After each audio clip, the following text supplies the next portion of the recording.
But before we get into that, one thing I've just kind of always been curious about is how did you get so passionate about promoting trades?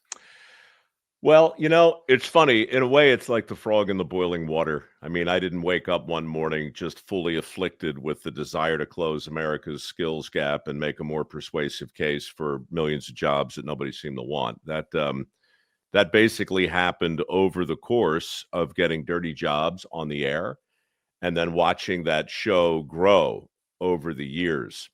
Uh, Really, between 2003 and I guess 2008, I was focused primarily on just making the best show I could and working as an apprentice on all of these jobs.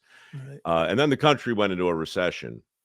And I still remember it was early in 2009, and the headlines everywhere talked about the number of unemployed people.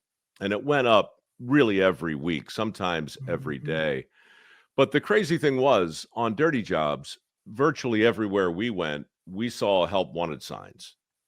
And so it became obvious to me anyway that there was another narrative that was going on in the country, and it had a lot to do with work and jobs, but it wasn't just uh, around unemployment or the number of people not working or out of the workforce.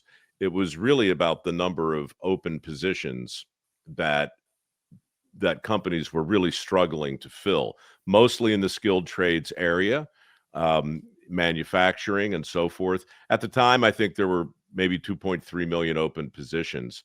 Today, there's 7.6 million. Mm. I became increasingly interested and personally just worried about the opportunities that weren't getting fulfilled, many of which didn't require a 4-year degree.